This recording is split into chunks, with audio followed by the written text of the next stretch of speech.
यी दिनदेखि नेपालमा लगातार पानी परिरहेको छ। यो पानी परिसँगै नेपालमा बाढी पहिरोको जोखिम उच्च भइरहेको छ। यो सँगै यसबाट सावधानी अपाउन के गर्नुपर्छ तपाईहरुलाई म आज जानकारी दिन चाहन्छु। कृपया भिडियोलाई लाइक र शेयर गरेर आफ्नो जानकारी पुर्याउनु होला। सबभन्दा पहिला यदि नदी छेउमा हुनुहुन्छ भने आफू सुरक्षित रहनु होला र नदीको बहावको बारेमा जानकारी लिनु होला। यदि सकेसम्म आफ्नो अनावश्यक काम बिना नदीको छेउछाउमा नजानु होला। रोड पार गर्दै हुनुहुन्छ, बाटो तर्दै हुनुहुन्छ र पुल तर्दै हुनुहुन्छ भने त्यहाँको अवस्था बुझेर मात्र तर्नु होला, किनभने बाढी पहिरोको समस्या उच्च हुन सक्छ।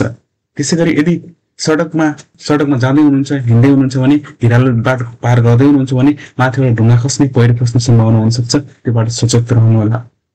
यदि घरमा सुतिरहनु भएको छ र भिरालो ठाउँमा हुनुहुन्छ भने आफू वरिपरिको स्थितिको बारेमा जानकारी लिनु होला, किनभने पहिरो खस्ने, ढुङ्गा खस्ने सम्भावना उच्च हुन सक्छ। त्यस्तै घरमा भएका विद्युतीय सामग्रीहरू, विद्युतीय तारहरू, ग्यास लगायतका सामानबाट असुरक्षित हुन सक्छ, किनभने ग्यास पड्किने, बाढी पहिरो जाने बेला ग्यास पड्किन सक्छ र करेन्ट लाग्न सक्छ। त्योबाट सुरक्षित हुन कृपया यसलाई सावधानीको संज्ञा अपनाउनु होला। किनभने सञ्चारसँग लगातार समन्वय गर्नु होला र सकेसम्म रेडियो, टेलिभिजन कुनैबाट आएका आधिकारिक समाचारहरूलाई मात्र ध्यान दिनु होला। यदि आपतकाल आएपछि इमर्जेन्सी आइरहेको छ भने नजिकको सरकारी कार्यालय अथवा नजिक स्थानीय सरकार र प्रहरीलाई खबर गर्न नबिर्सनु होला।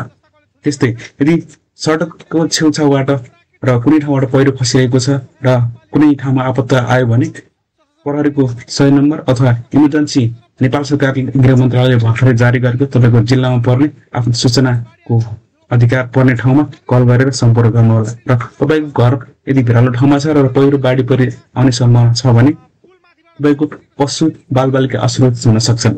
सबैभन्दा पहिला सुरक्षित ठाउँमा सर्नु होला र समूहमा अथवा छिमेकमा कुनै समस्या आइलाग्यो भने सामूहिक एक आपसमा सहमति र सहयोगको भावनाले एक आपसमा सहयोग गर्नु होला र सकेसम्म सुरक्षित रहने प्रयास गर्नु होला। अनावश्यक बाहिर ननिस्कनु होला। यदि निस्किनै परे सुरक्षाकर्मी र बाहिरको वातावरणको बारेमा जानकारी लिएर मात्र बाहिर निस्कनु होला र सकेसम्म स्थानीय सरकार, नेपाल प्रहरी लगायत विपद समयमा आवश्यक पर्ने विभिन्न सामानहरूलाई कन्ट्याक्ट गरेर मात्र आफू बाहिर निस्किनु र तिमीले प्रयोग गर्न सुझाव दिनु होला। धन्यवाद।